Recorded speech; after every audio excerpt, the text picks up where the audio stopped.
Ini ini gimana sih? Kalau butuh duit ke negara, tapi rakyat yang bernaung di dalamnya kemerdekaannya dicabut oleh KAI. Bapak bayangkan sekali lagi Pak, dia untuk makan aja loh nggak bisa rakyat ini. Banyak orang lingkungan internal KAI bilang kepada kami, memang di Rut ini, si Pak Didi ini, memang sejak awal beliau berada di sini, ketika ada kritik, anak itu pertama dipindahkannya, kemudian diberhentikan Pak. Bayangkan jangankan 1 triliun, 100 miliar saja Pak, dibelikan minyak goreng banjir ini Senayan Pak. Kemarin 2,5 triliun sudah sangat besar. Sekarang tiba-tiba minta tambahan 3 triliun. Kok kayaknya minta apa namanya, minta 3 triliun, 1 triliun, 2 triliun, kok kayak seperti minta apa, minta permen ke bapaknya. Uang 510 miliar itu mungkin bukan ibu buat bapak-bapak sedikit. Tapi coba sekali-kali jenengan turun ke tempat-tempat, ke dapil-dapil kami, khususnya di tempat saya di Pasuruan, di pelosok desa sana. Rakyat makan hari ini saja untuk makan besok pagi, jangan untuk besok pagi, untuk malam saja bingung dia. Apa yang mau dimakan nanti malam? Beras mahal, minyak mahal dan sebagainya. Ibu tadi bicara soal tiketing online. Ibu tahu baru 3 tahun lalu saya sudah protes soal calo tiket di NTT dan Papua. Tapi sampai detik ini, kemarin kami cek ada teriakan dari masyarakat kami, Bu, beli tiket harus offline, yang kemudian dia beli tidak ada dan harganya jauh lebih mahal di luar. Dan ternyata setelah ditelisik, si penjual tiket tadi, si calo tadi, saudara dari orang yang jaga di loket tadi. Hari-hari ini lagi viral di media sosial bahwa ada karyawan anak usaha Bapak belum dibayar. Bapak sudah dengar belum itu Pak? Sekarang kami tanya, setelah nanti kami berikan PNM lagi, berapa kereta listrik yang akan dihadirkan? Yang kemudian dari situ, untuk bagaimana bisa memenuhi sampai kemudian bisa terurai kemacetan itu Pak, orang berdesakan di kereta itu perlu berapa kereta lagi? Perlu berapa dana lagi yang dibutuhkan? Agar jelas semuanya, agar tidak setiap tahun minta PNM dan sebagainya. Beliau melakukan kritik dalam langkah perbaikan, dalam langkah fungsinya beliau jadi DPR di tempat ini Pak, dibully, yang itu setelah kami cek, yang melakukan bully, yang melakukan gerakan-gerakan negatif di medsos adalah orang yang digerakkan oleh KAI Pak.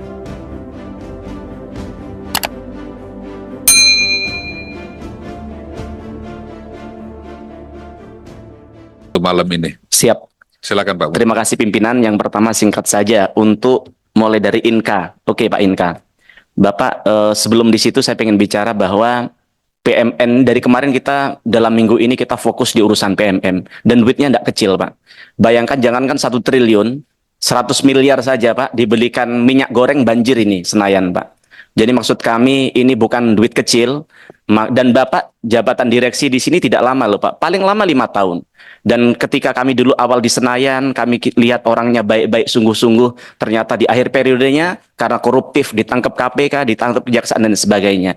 Maka harapan kami kepercayaan rakyat, kepercayaan publik yang sudah diberikan ke Bapak ini bisa dijaga dengan baik. Nah, yang pertama untuk Inka 1,8 triliun Pak. Nah, kami pengen tanya kenapa Bapak, saya lihat dari portofolionya pasar global sangat percaya kepada Pak di halaman 8, sangat percaya terhadap Bapak. Rekam jejaknya juga positif. Bahkan kami dengar ada kerjasama dengan Swiss. Juga ada kerjasama dulu sampai bangun industri kereta api di Banyuwangi dengan Kongo. Nah, kami pengen tanya, Bapak kenapa dengan sudah punya rekam jejak yang positif begini masih minta PMN? Apa tidak bisa minjem ke bank? Jangan-jangan tidak bankable? Jangan-jangan sekarang tata kelolanya tidak baik? Karena kalau kita lihat dulu, bahkan tahun 1991 saja pernah dapat order dari Malaysia. Tapi semakin ke sini kok semakin tidak ada, Pak. Nah, kami ingin tanyakan itu. Kemudian yang kedua, Pak, kan yang dengan Kongo. Kami lihat ada temuan BPK, di situ ada perilaku koruptif yang kami nanti minta Bapak jelaskan itu secara ini, karena ini perlu cepat-cepat, Pak. Nah, kemudian kami ingin tanya juga soal harga transit itu berapa sih, Pak? Per unitnya itu berapa? Dan dari PMN yang diminta oleh KAI tadi, oh iya Pak, ini juga untuk Inka. Nah, Bapak Inka, Bapak selain dapat kepercayaan publik, juga Bapak ini minta PNM padahal yang pesan, Bapak sudah punya pesanan yang sangat jelas dari KAI. KAI diberikan PNM untuk bagaimana bisa beli kereta di Inka. Tapi sisi lain Inka juga minta duit dari negara, PMN untuk produksi kereta juga. Walaupun untuk fasilitasnya. Jadi sebenarnya ini tidak masuk di akal kami ingin minta penjelasan soal itu. Nah, yang kami ingin tanyakan selanjutnya, berapa sih biaya produksi, biaya beli kereta di Inka, Pak? berapa harga beli kereta di Cina dan juga di apa namanya Jepang. Kami ingin tahu perbandingannya berapa. Yang kemudian berapa lama sih produksi di Inka, berapa lama kalau kita beli di China dan Jepang, apa mereka tidak bisa diajak kolaborasi untuk produksi di negara kita begitu, Pak. Nah, kemudian yang kedua terkait Pelni.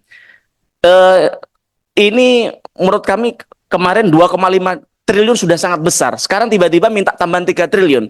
Kok kayaknya minta apa namanya? Minta 3 triliun, 1 triliun, 2 triliun, kok kayak seperti minta apa? Minta permen ke bapaknya begitu. Jadi jangan main-main soal ini. Harapan kami ini bisa benar-benar dijaga baik, dan jujur saja kami tidak setuju 3 triliun diberikan kepada Pelni, karena kami lihat tata kelola Pelni juga, ini kawan saya ini di sebelah ini BPKP, Bu.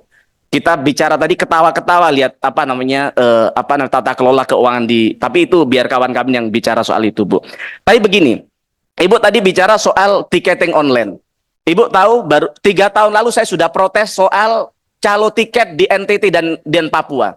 Tapi sampai detik ini, kemarin kami cek ada teriakan dari masyarakat kami, Bu, beli tiket harus offline, yang kemudian dia beli tidak ada di.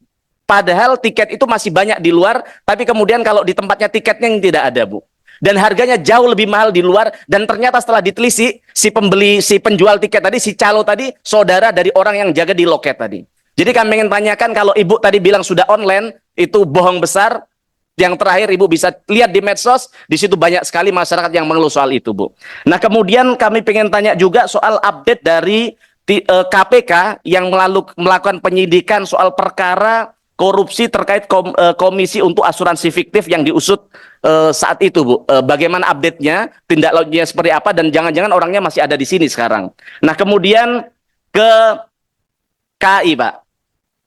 KAI ini dari transportasi darat, laut, udara, tentu kalau rakyat bilang bahwa top of mind, the best adalah KAI.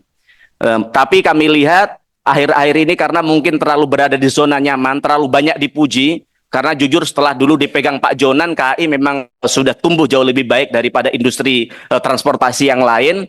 Tapi kami lihat semakin menggampangkan tata kelolanya. Bapak kalau lihat di websitenya KAI itu laporan keuangannya masih tahun 2022, Pak. Padahal dulu zamannya Pak Jonan, pertama kali laporan keuangan BUMN yang laporan ke publik pertama kali KAI. Ini kalau Pak Jonan dengar ini, Pak, ditertawain Bapak. Kami rakyat juga bagaimana kita bisa lakukan kontrol kalau tahun 2023 saja kami tidak tahu, bahkan kami tahu dari media kalau Bapak untung 1,5 triliun termasuk tadi siang itu, Pak. Kemudian yang kedua, Pak, hari-hari ini lagi viral di media sosial bahwa ada karyawan anak usaha Bapak belum dibayar. Bapak sudah dengar belum itu, Pak? Jadi si anak usaha ini, Pak, dari anak usaha Bapak KAI Service atau apa namanya tadi Bapak sampaikan Reska Multi Usaha, itu dia kerja di situ tidak dibayar, Pak. Kalau Bapak bilang, oh ini kerjaan anak usaha, artinya Bapak tidak melakukan kontrol terhadap bawahan Bapak. Bapak untung 1,5 triliun, tapi bayar jutaan aja nggak bisa. Dan setelah saya scroll di bawah, Bapak tahu ternyata apa, Pak? Banyak ternyata karyawan KAI tidak berani melakukan kritik, karena kalau mereka melakukan kritik, mereka langsung dipecat, Pak. Bahkan mereka mau pamit, Pak, mau izin keluar saja, Pak, mereka tidak berani, Pak. Karena kalau mereka izin berapa hari, mereka langsung dicoret. Karena sepertinya tenaga kontrak begitu, kami belum dalami lebih dalam. Dan saya tahu, Pak, karena takutnya mereka dengan otoriterisme yang terjadi di KAI, mereka kalau mau pamit keluar ada apa namanya, karena mereka tidak bisa makan. Saya tahu, Pak, di situ ada keluhan dari masyarakat. Itu mereka untuk beli makan aja tidak bisa.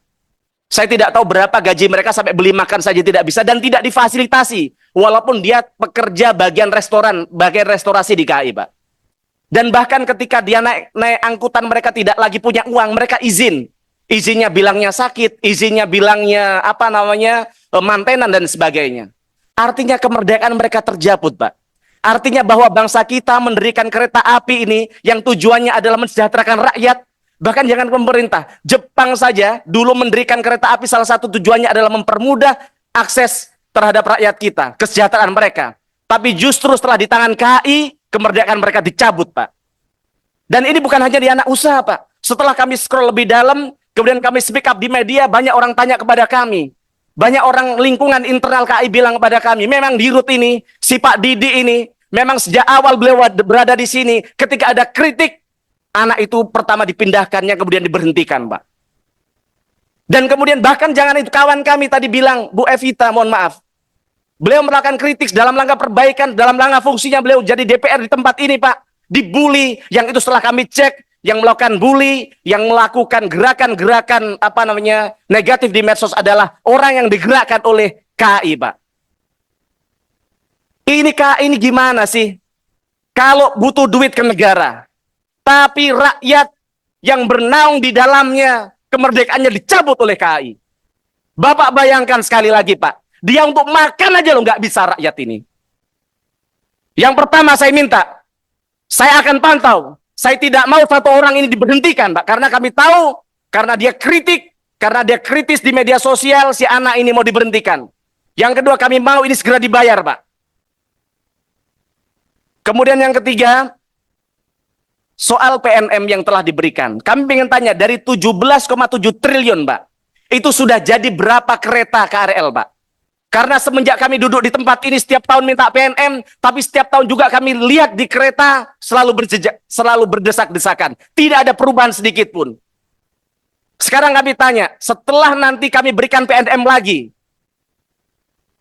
berapa kereta listrik yang akan dihadirkan? Yang kemudian dari situ, untuk bagaimana bisa memenuhi sampai kemudian bisa terurai kemacetan itu, Pak, orang berdesak-desakan di kereta itu perlu berapa kereta lagi? Perlu berapa dana lagi yang dibutuhkan? Agar jelas semuanya, agar tidak setiap tahun minta PNM dan sebagainya. Kan Bapak ini sebenarnya sangat mudah sekali. Sudah, industri kereta api kita sudah dimonopoli oleh Bapak. Asing luar tidak bisa untuk melakukan usaha yang sama di bidang Bapak. Pasar Bapak jelas. Bapak diberikan subsidi oleh pemerintah, diberikan PNM. Tapi masa setiap tahun rakyat tidak bisa menikmati kereta dengan baik, Pak? Nah, kemudian kemudian soal Damri. Ibu tadi menyampaikan bahwa ada 510 miliar uang yang diperuntukkan untuk membeli bus baru. Nah, yang kami ingin tanyakan, Ibu tadi juga sampaikan bahwa sudah pernah ada 26 bus di DKI Jakarta dan pembayarannya bagus. Nah, kami ingin tanya, dari 100 bus ini kenapa? Ini kan di wilayah Jakarta, kawan kami aja, ada namanya Pak Husen, dia punya Prima Jasa, dia dan banyak industri yang lain di Jakarta, ternyata mereka itu beli bus, kemudian dipastikan pasti dibayar oleh pemerintah, artinya pasti bankable. Lalu kalau bankable, kenapa Ibu harus minta kepada pemerintah? Uang 510 miliar itu mungkin bukan Ibu buat bapak-bapak sedikit. Tapi coba sekali-kali jenengan turun ke tempat-tempat, ke dapil-dapil kami. Khususnya di tempat saya di Pasuruan. Di pelosok desa sana. Rakyat makan hari ini saja untuk makan besok pagi. Jangan untuk besok pagi. Untuk malam saja bingung dia. Apa yang mau dimakan nanti malam? Beras mahal, minyak mahal, dan sebagainya. Maka harapan kami, kalau masih bisa pakai bank, menurut saya yang 510 miliar tadi cukup pakai bank. Kemudian yang kedua, harapan saya lebih fokus ke penugasan-penugasan di wilayah terpencil. Saya setuju tadi, kalau pembiayaan untuk daerah terpencil dalam rangka pemerataan kesejahteraan bagi rakyat, keadilan sosial bagi rakyat, boleh. Sekalian saja fokus di 3T, agar kita bisa sepenuhnya, bukan hanya disubsidi, tapi sepenuhnya dibiayai oleh pemerintah dalam soal operasional Damri. Nah, kemudian soal, saya pikir sudah itu aja. Terima kasih pimpinan. Assalamualaikum warahmatullahi wabarakatuh.